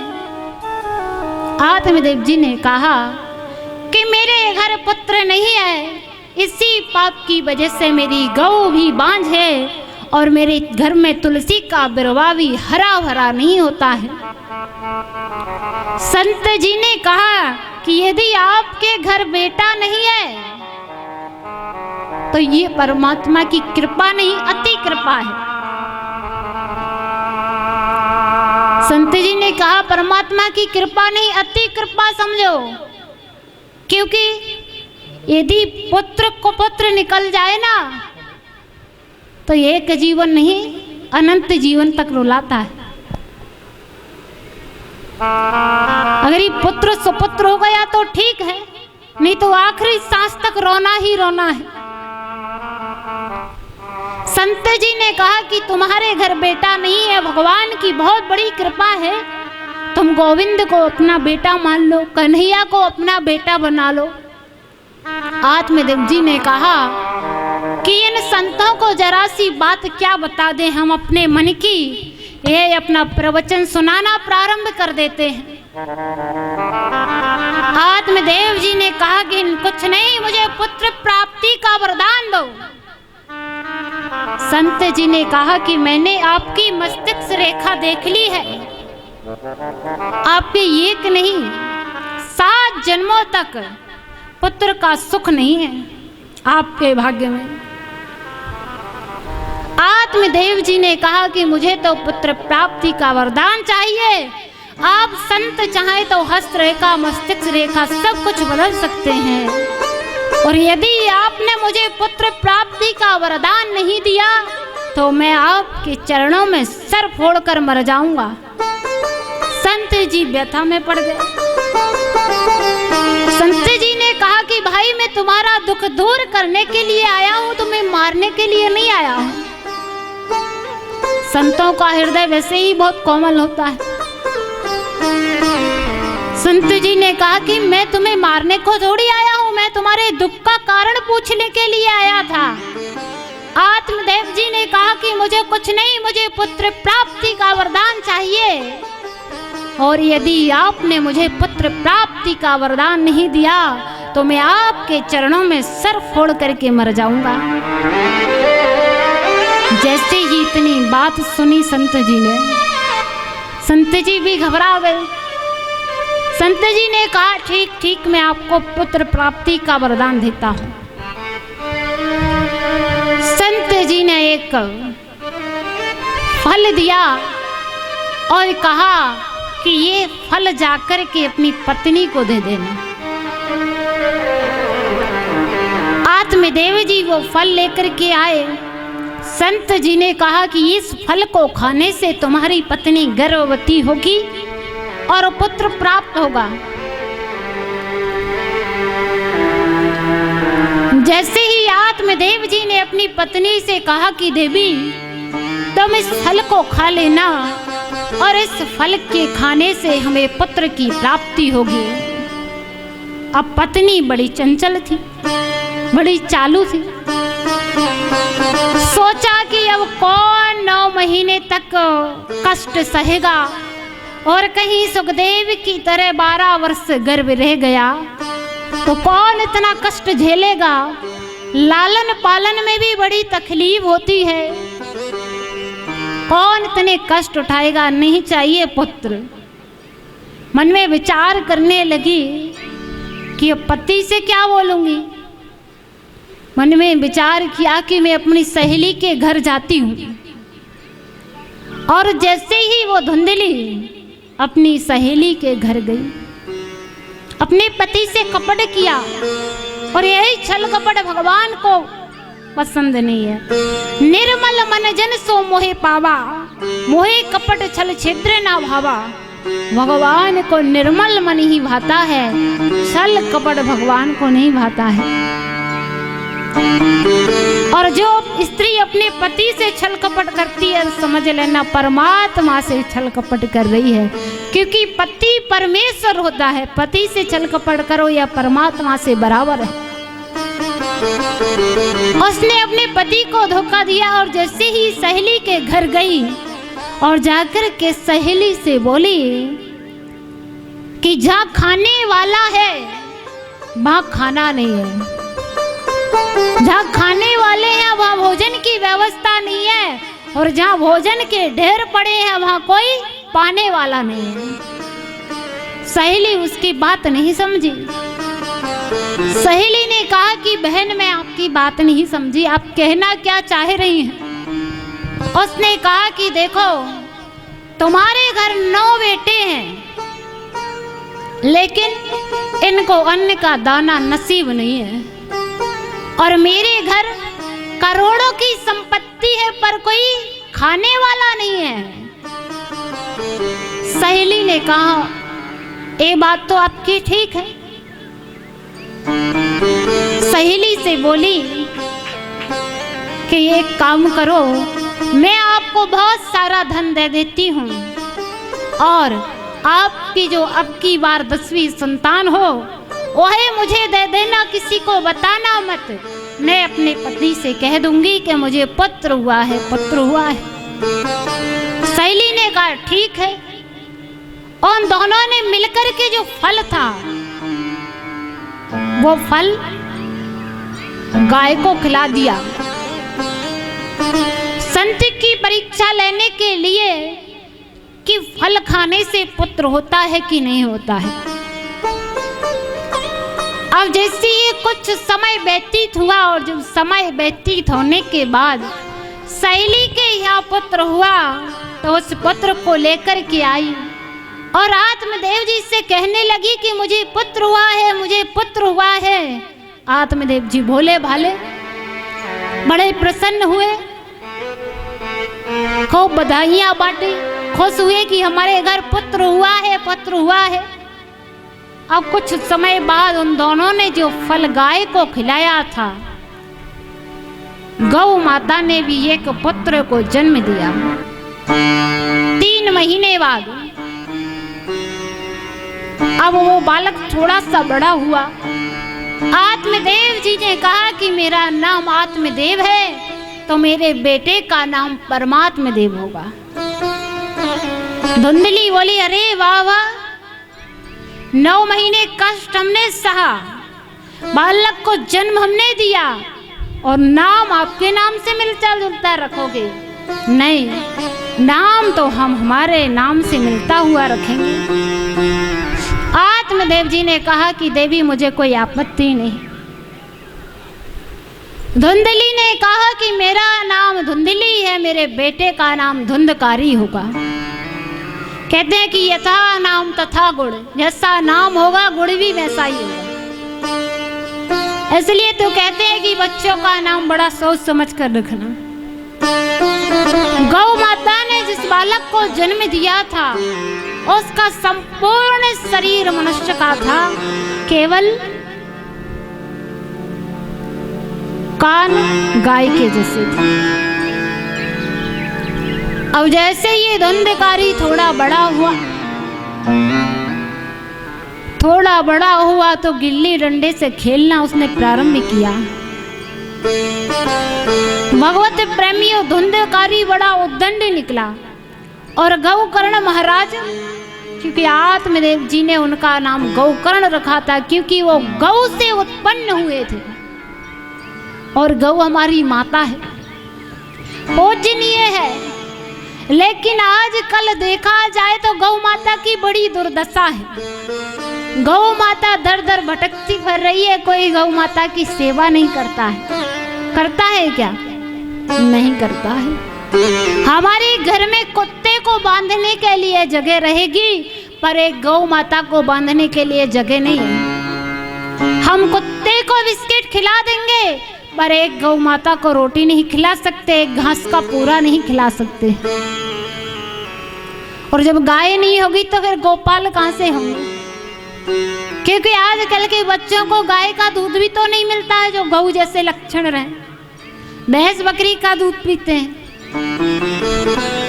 तो लक्षण भी वैसे ही आ गए। जो भैंस का दूध पिएगा तो 12 बजे सोकर उठेगा, क्योंकि भैंस का बच्चा देखा होगा आपने, वो हमेशा नींद में ही रहता है।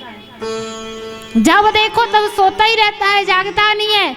और गाय का बछड़ा आपने देखा होगा, वो कूदते रहता है और भैंस का आलस में पड़ा रहता है। तो आजकल भैंस बकरी का दूध पी रहे हैं, तो सुबह पूजा आरती का समय रहता है और इधर घर में महाराज साहब सोते हैं।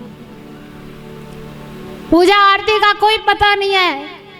12 बजे आराम से उठेंगे, नहाएंगे, भोजन किया और फिर से सो जाएंगे। ये असर है। यदि गौ माता का दूध पिएंगे ना, तो सुबह 4 बजे आंख अपने आप खुल जाएगी। गौ माता की सेवा करेंगे, लेकिन गौ माता की सेवा करना कोई नहीं चाहता। क्यों? क्योंकि भैंस का दूध बड़ा महंगा बिकता है और गौ माता का दूध महंगा नहीं जाता है। यही फर्क है ना। और यदि भैंस घर में हो तो बड़ी महंगी बिकेगी, गौ माता को तो कोई लेगा भी नहीं, ऐसी सड़क पे छोड़ देंगे। किसी के घर में यदि ये गाय है, और जिस घर में गाय रहती है उस घर में परमात्मा का वास रहता है, क्योंकि गौ माता में 33 कोटि देवी देवताओं का वास है। इसलिए हम तो कहते हैं कि हर घर में ज्यादा नहीं तो ये गाय होना चाहिए और गाय की रक्षा करना चाहिए। आज हमारी गौ माता को देखा जाए तो सड़कों पर फिर रही है, मारी मारी दर दर फिर रही है। कोई गौ माता की रक्षा नहीं करता है, कोई गौ माता के लिए हाथ नहीं उठाता है। और यदि भैंस उसी रास्ते पर जा रही हो ना, तो घर में बांध लेंगे, दूसरे की भी बांध लेंगे, अपनी तो छोड़ो। कोई बाहर से आ जाए ना तो उसको बांध लेंगे, अरे वाह बढ़िया हमें मिल गई। और हम अपनी गौ माता घर में आएगी तो सो लाठी मार के भगा देंगे कि चल यहाँ से। ऐसा समय आ गया है। बोली वृंदावन बिहारी लाल की। गोविंद जय जय गोपाल जय जय। गोविंद जय जय गोपाल जय जय। गोविंद जय जय गोपाल जय जय। गोविंद जय जय गोपाल जय जय। गोपाल जय जय नंदलाल जय जय। गोपाल जय जय नंदलाल जय जय। गोपाल जय जय नंदलाल जय जय। गोविंद जय जय नंदलाल जय जय। ओ दीवाना हूँ तेरा कान्हा, दीवाना हूँ तेरा कान्हा। दीवाना हो तेरा कान्हा, दीवाना हो तेरा कान्हा। दीवाना हूँ तेरा कान्हा, दीवाना हूँ तेरा कान्हा। दीवाना हूँ तेरा कान्हा, दीवाना हूँ तेरा कान्हा। दीवाना हूँ तेरा कान्हा, दीवाना हूँ तेरा कान्हा। मुझे ज्यादा न तड़पाना श्याम, ज्यादा न तड़पाना। दीवाना हूँ तेरा कान्हा, दीवाना हूँ तेरा कान्हा। दीवाना हो तेरा कान्हा, दीवाना हो तेरा कान्हा।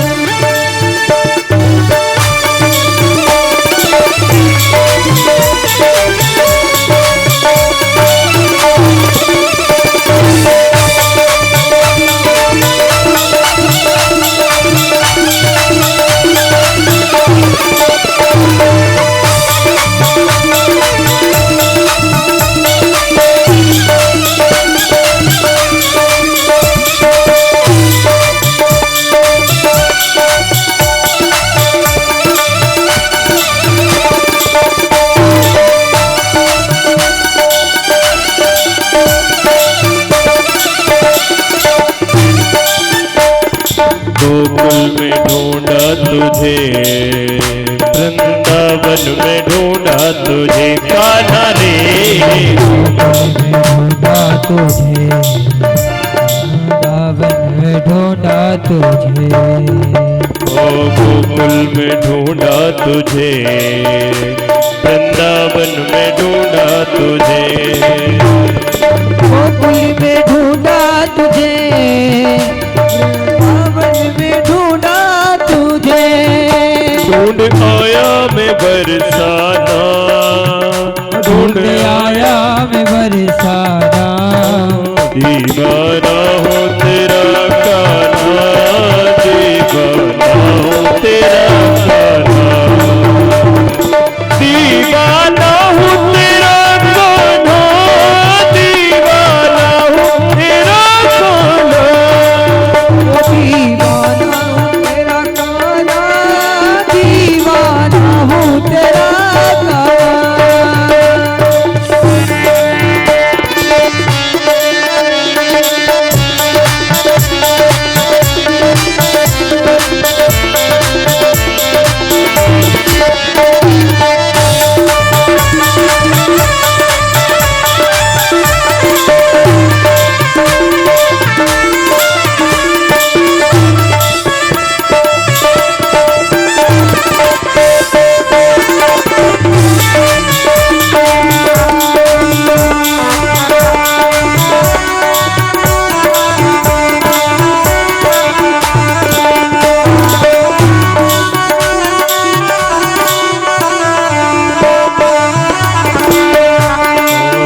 हर तरह से तुम्हारे हैं हम, आप मानो न मानो भले कान्हा रे। हर तरह से तुम्हारे हैं हम, आप मानो न मानो भले। हर तरह से तुम्हारे हैं हम, आप मानो न मानो भले। से तुम्हारे हो, आप मानो न मानो हमें। अपने दिल से न ठुकराना, अपने दर से न ठुकराना, दीवाना हो तेरा कान्हा, दीवाना हो तेरा कान्हा। दीवाना हो तेरा कान्हा, दीवाना हो तेरा कान्हा। और एक संत ने बड़ा ही प्यारा ही गा दिया मेरे बांके बिहारी लाल की। और क्या गाया है? श्याम सपनों में आता क्यों नहीं, श्याम सपनों में आता क्यों नहीं, श्याम सपनों में आता क्यों नहीं, सपनों में आता क्यों नहीं, श्याम सपनों में आता क्यों नहीं, श्याम सपनों में आता क्यों नहीं। प्यारी सूरत दिखाता क्यों नहीं, श्याम सपनों में आता क्यों नहीं, सपनों में आता क्यों नहीं।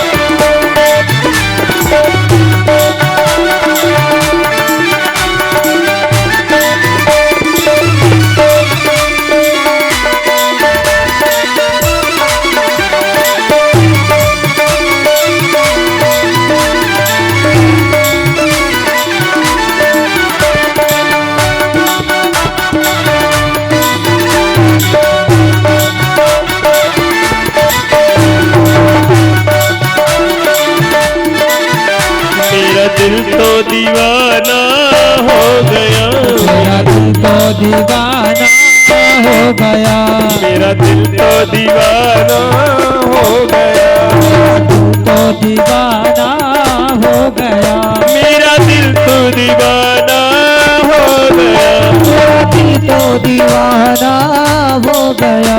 मेरे नैनों में सूरत शाम की, मेरे नैनों में सूरत शाम की, मेरे नैनों में नैनों मेरे नैनों में नैनों मेरे नैनों में सूरत श्याम की, मेरे नैनों में सूरत श्याम की।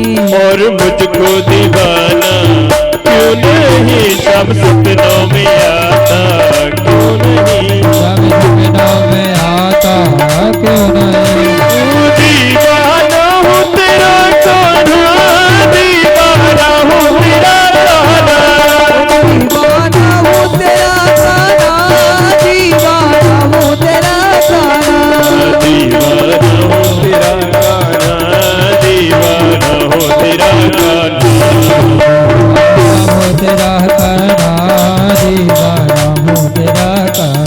दीवाना हूँ तेरा कान्हा, दीवाना हूँ तेरा कान्हा, दीवाना हूँ तेरा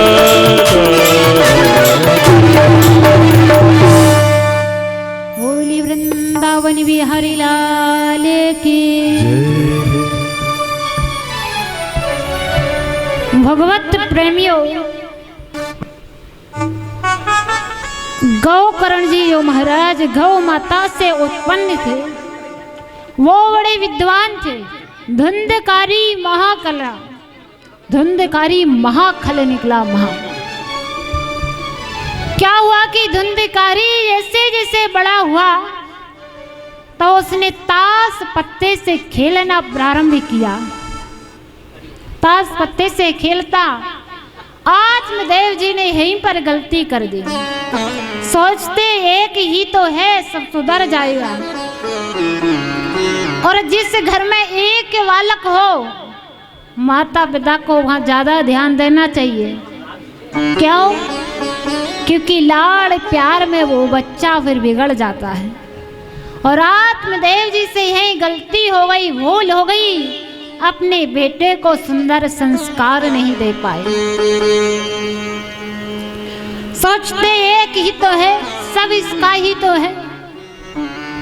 ताश पत्ते खेलते खेलते जुआ शराब, जुआ खेलने लगा, शराब पीने लगा।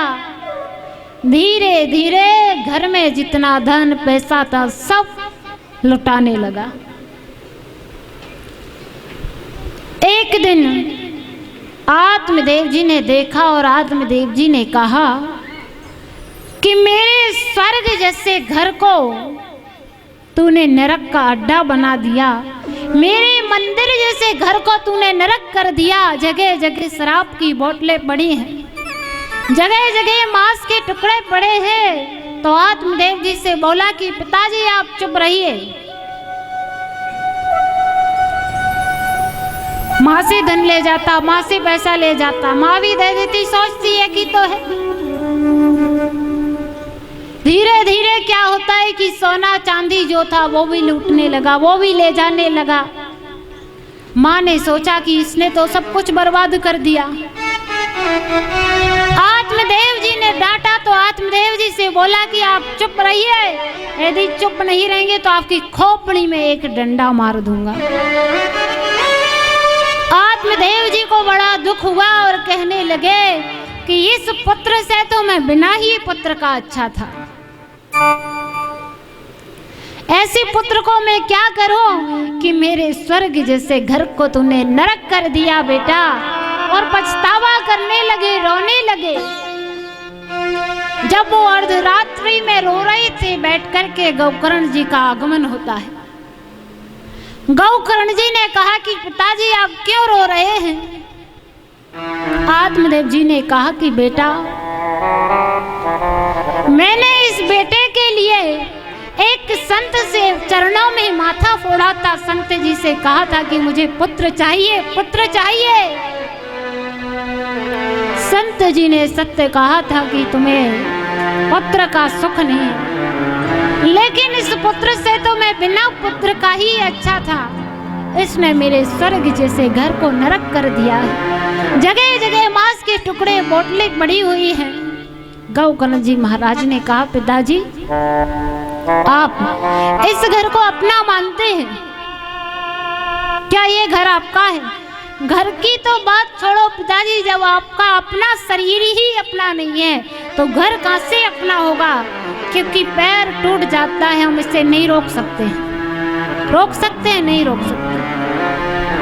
आंखें अंधी हो जाए हम नहीं रोक सकते, क्योंकि आंखें भी हमारी नहीं है। हमारी होती तो हम रोक लेते।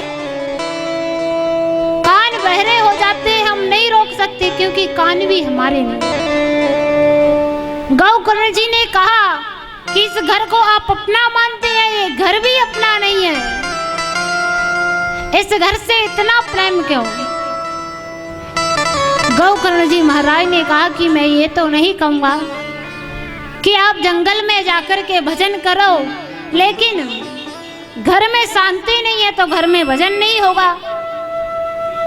आत्मदेव जी को ऐसा सुंदर उपदेश दिया और आत्मदेव जी घर छोड़ करके जंगल में भजन के लिए चले गए। गौकर्ण जी महाराज भी तीर्थ यात्रा पर चले गए और जैसे ही धुंधकारी ने सोचा कि अच्छा हुआ पिताजी चले गए, रोज कहते थे ऐसा मत करो वैसा मत करो, अब कोई रोकने टोकने वाला नहीं है। एक ध्यान दीजिए भगवत प्रेमियों, यदि हमें कोई रोकने टोकने वाला है तो बहुत अच्छा है, क्योंकि जिन बागों में माली नहीं होते वो बाग उजड़ जाते हैं। जिन बाग में माली ना हो वो बाग उजड़ जाते हैं, और जिस घर में बड़े ना हो, रोकने टोकने वाला ना हो, वो घर भी उजड़ जाते हैं। धुंधकारी ने सोचा कि अच्छा हुआ चले गए, अब कोई रोकने टोकने वाला नहीं है, अपना राज्य चलेगा, बढ़िया स्वतंत्र रहेंगे। माँ के पास आया और अलमारी की चाबी छुड़ाने लगा। माँ ने कहा नहीं बेटा, अलमारी की चाबी नहीं दूंगी। एक थप्पड़ माँ ने दिया और चाबी छुड़ा दी। माँ भी कहने लगी कि ऐसे बेटे से तो मैं बिना ही बेटे की अच्छी थी। वो माँ उठी अर्ध रात्रि में जाकर के कुआं में कूद गई, आत्महत्या कर ली। अब विचार कीजिए कि ऐसे बेटे को क्या करेंगे कि जिसकी वजह से आत्महत्या करनी पड़े। आत्महत्या सबसे बड़ा पाप है। आत्महत्या कर ली और धुंधकारी जितना घर में सोना चांदी जो भी कुछ था वो सब कुछ लेकर के चला गया। सारा अपना जुए में खेल में उड़ाया और 5 वेश्याओं को अपने घर में ले आया। जैसे ही 5 वेश्याओं को घर में लेकर के आया, अब वेश्याओं ने सोचा, क्योंकि धुंधकारी 1-2 बार चोरी में पकड़ा हो गया, तो उन्होंने सोचा कि धन तो हमने खूब सारा लूट लिया है और ये तो चोरी में पकड़ा हो गया और राजा ने कहीं हमें भी देख लिया तो इसके साथ साथ में सजा हमें भी भोगनी पड़ेगी। वो वेश्याएं धुंधकारी के मुंह में जलते हुए अंगारे डालकर चली गई। इधर धुंधकारी की मृत्यु हो गई और जैसे ही मृत्यु का पता गौकर्ण जी महाराज को चला कि मेरे भाई की मृत्यु हो गई, तो गौकर्ण जी महाराज ने गया जी में श्राद्ध कर दिया, पिंडदान कर दिया। कहते हैं कि गया जी में पिंडदान करने से मोक्ष हो जाता है। फिर धुंधकारी का क्यों नहीं हुआ? फिर धुंधकारी का क्यों नहीं हुआ? क्योंकि गौकर्ण जी महाराज ने जो पिंडदान किया था, श्राद्ध जो किया था, वो अपने वंश के नाम से किया था और धुंधकारी उनके वंश का नहीं था, इसलिए धुंधकारी का मोक्ष नहीं हुआ। नहीं तो गया जी में पिंडदान करने से मोक्ष हो जाता है। गौकर्ण जी महाराज को इस बात का पता नहीं था कि ये मेरा भाई नहीं है, ये अलग वंश से है। जैसे ही उन्होंने इधर पिंडदान किया, कुछ समय बाद गौकर्ण जी महाराज का आगमन होता है। उस नगर में जैसे ही गौकर्ण जी महाराज आते हैं और संतों का स्वभाव होता है कि हमारे वजह से किसी को कोई दुख ना पहुंचे, कोई दुखी ना हो। रात्रि में आए और देखा कि रात्रि में सभी लोग सो रहे हैं और मैं कहीं जाऊंगा तो सभी जगेंगे कि गौकर्ण महाराज आए हैं। तो सभी की नींद खराब होगी। क्यों ना मैं अपने ही महल में विश्राम कर लेता हूँ। जैसे ही गौकर्ण जी महाराज अपने महल में गए और जाकर के अपनी आसन लगाया, संयमी सोता है और योगी जागता है। उस समय भगवत प्रेमियों अर्धरात्रि में गौकर्ण जी महाराज अपना भजन कर रहे थे और जैसे ही भजन के लिए बैठे तो कभी सामने बकरी आ जाती, तो कभी भेड़ आ जाती, कभी भैंस आ जाती। गौकर्ण जी महाराज ने देखा कि मैं यह क्या दृश्य देख रहा हूँ। गौकर्ण जी महाराज ने अपने कमंडल में से जल लिया और छींटा मारा तो एक छाया हाथ जोड़ करके खड़ी हो गई और गौकर्ण जी महाराज ने कहा कि आप कौन हैं, आपका परिचय दीजिए। वो धुंधकारी बोला कि मैं आप जैसे महान संत का भाई धुंधकार हूँ। धुंधकारी प्रेत नहीं महाप्रेत बन करके पड़ा हूँ, मेरी मुक्ति का उपाय खोजिए। गौकर्ण जी महाराज ने कहा कि मैंने आपके नाम से पिंडदान कर दिया था ग्याजी में। धुंधकारी ने कहा मेरे नाम से एक नहीं, यदि 1000 पिंडदान किए जाए तब भी मेरी मुक्ति नहीं होगी। क्यों? क्योंकि मैंने पूरे जीवन पाप किया है। मुझे याद है मैंने अपने पूरे जीवन में एक भी धर्म का कार्य नहीं किया, इसलिए 1000 बार भी दान कर दो तो मेरी मुक्ति नहीं होगी। हाथ जोड़कर कहने लगा कि मेरी मुक्ति का उपाय खोजिए, मेरी मुक्ति का उपाय खोजिए, मुझे इस महाप्रेत की योनि से छुड़ाइए। भगवत प्रेमी गौकर्ण जी महाराज ने सूर्य भगवान के हाथ जोड़े और कहा हे भुवन भास्कर भगवान, महाप्रेत की मुक्ति कैसे होगी? आकाशवाणी हुई कि श्रीमद् भागवत महापुराण से महाप्रेत की मुक्ति हो जाएगी। अब इधर गौकर्ण जी महाराज ने श्रीमद् भागवत महापुराण की व्यवस्था की और जैसे ही श्रीमद् भागवत महापुराण प्रारंभ हुई, अब कहते हैं कि प्रेत आसन पर नहीं बैठ सकता है। क्यों? क्योंकि हवा आ जाए तो उड़ जाए। एक सप्त ग्रंथि का वास था और कहा कि भाई धुंधकारी झावी हो, आइए विराजिए। तो वो सप्त ग्रंथि के बांस में प्रवेश कर गया धुंधकारी। प्रथम दिन की कथा पूर्ण हुई, द्वितीय दिवस की कथा हुई, धीरे धीरे करके 7 दिन की कथा पूर्ण हुई और वो 7 ग्रंथियां फट गईं। जो 7 ग्रंथियां फट गई तो आकाश से विमान आ गया, धुंधकारी का मोक्ष हो गया। और जैसे ही आकाश मार्ग से विमान आया तो सभी ने कहा कि अकेले धुंधकारी के लिए विमान क्यों, अकेले धुंधकारी के लिए विमान क्यों? क्यों? क्योंकि कथा तो हमने भी सुनी है, अकेले धुंधकारी ने थोड़ी सुनी है। तब भगवान के पार्षदों ने कहा कि सुनने में भेद होगा तो फल में भेद हो जाएगा। आपने कथा तो सुनी लेकिन धुंधकारी के जैसे नहीं सुनी। क्यों?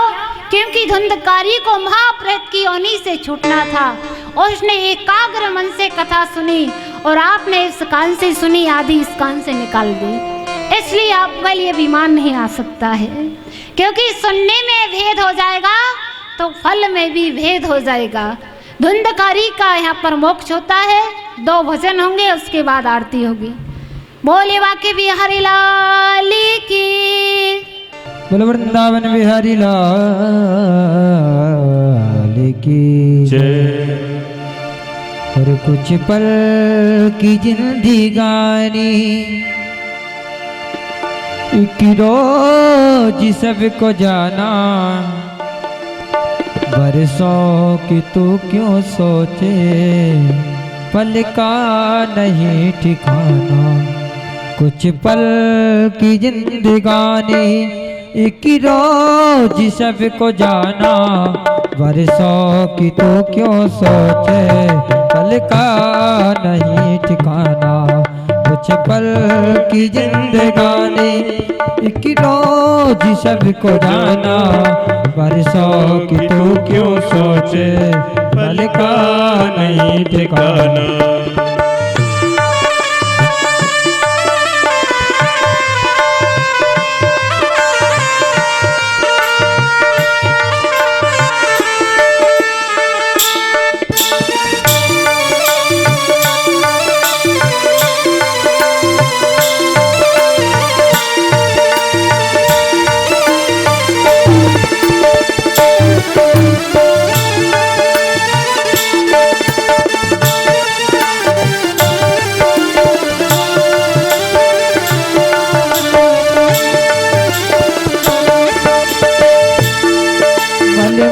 कि तूने अपने तन को है जो निकारा, इत्रों की खुशबुओं से बहके बदन ये सारा।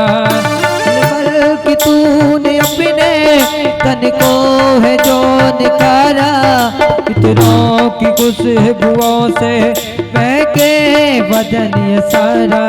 काया न सत होगी, काया न सत होगी, ये बात ना भुलाना, बरसों की तो क्यों सोचे, पल का नहीं ठिकाना।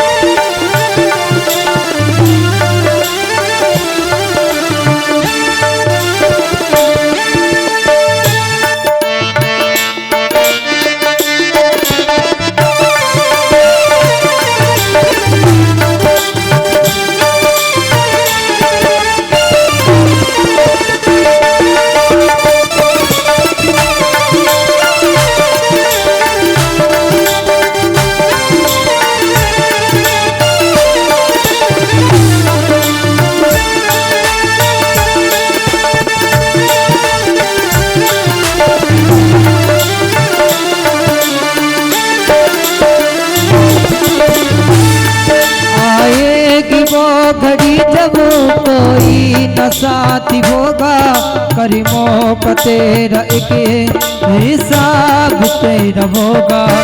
आएगी वो घड़ी जब कोई न साथी होगा, करीमों का तेरे सारे एक हिसाब होगा।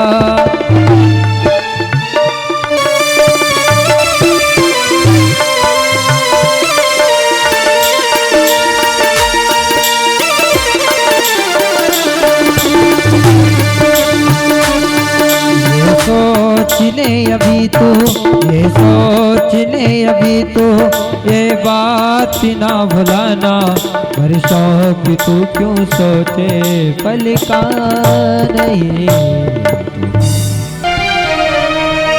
हो मोटे मोटे नैनन के तो, ओ मीठे मीठे बैनन के तो,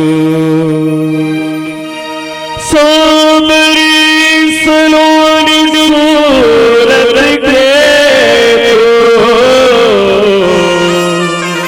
वो प्यारी प्यारी मोहनी मूरत के तो। बाकी बिहारी कजरा रे मोटे मोटे तेरे ने, है नजर ना लग जाए, है नजर ना लग जाए, नजर ना लग जाए। बाकी बिहारी कजरा रे मोटे मोटे तेरे ने, है नजर ना लग जाए, नजर ना लग जाए, नजर ना लग जाए, बाकी बिहारी कजरा रे मोटे मोटे तेरे, नजर ना लग जाए, नजर ना लग जाए, नजर ना लग जाए।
का काजल मेरे जिगर घायल तेरे प्यार में पागल तेरे प्यार में पागल करी डारी मत बरे मोटे मोटे तेरे आए नजर ना लग जाए नजर ना लग जाए नजर ना लग जाए।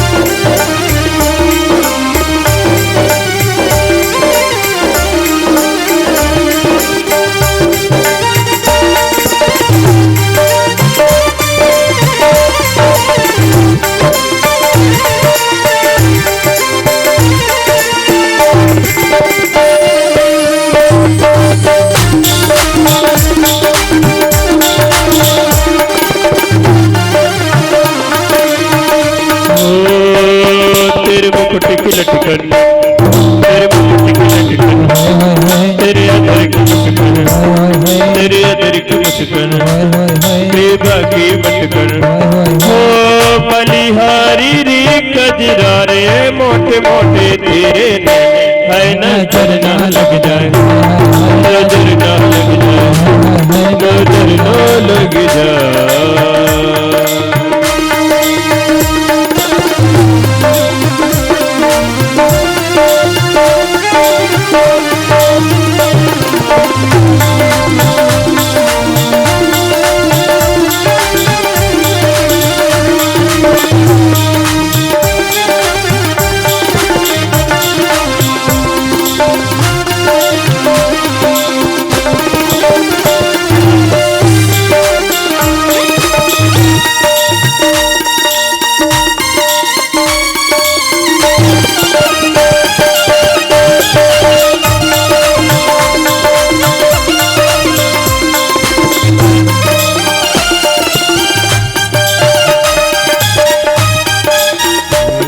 तेरी प्रीत है टेढ़ी तेरी रीत है टेढ़ी तेरी जीत है टेढ़ी ओ मैं तो हारी कजरा रे मोटे मोटे तेरे हाय नजर ना लग जाए हाय नजर ना लग जाए हाय नजर ना लग जाए बाकी बिहारी कजरा रे मोटे मोटे तेरे नैन हाय नजर ना लग जाए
कजरा रे मोटे मोटे तेरे नैन होए नजर ना लग जाए होए होए होए नजर ना लग जाए नजर ना लग जाए होए होए नजर ना लग जाए। बोलो बांकी बिहारी लाल की जय श्री राधा वल्लभ लाल की जय हो। सभी अपने स्थान पर खड़े हो जाएं आरती के लिए। बाके बिहारी तेरी आरती गावो श्याम सुंदर तेरी आरती गावो बाकी बिहारी तेरी आरती गाओ, श्याम सुंदर तेरी आरती गाओ। आरती गावो प्यारे आपको मनावो, आरती गावो प्यारे आपको मनावो, आरती गाओ प्यारे आपको मनाओ, आपको मनाओ प्यारे आपको मनाओ। बाकी बिहारी तेरी आरती गावो, ओ बाकी बिहारी तेरी आरती गाओ।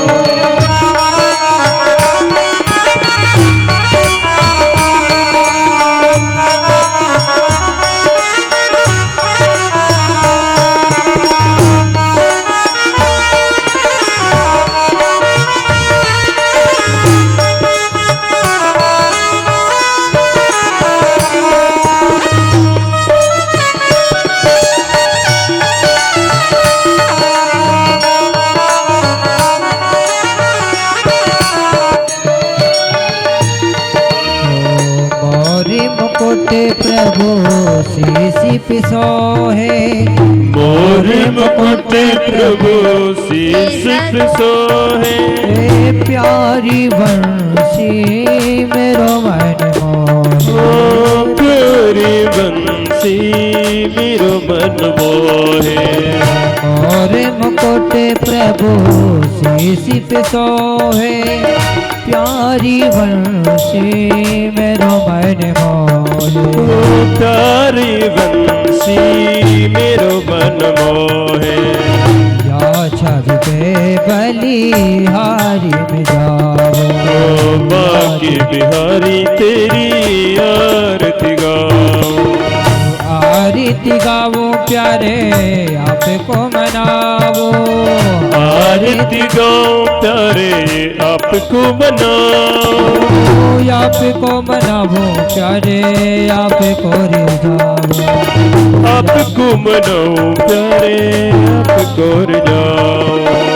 श्यामी सुंदर तेरी आरती गावो, श्याम सुंदर तेरी आरती गाओ।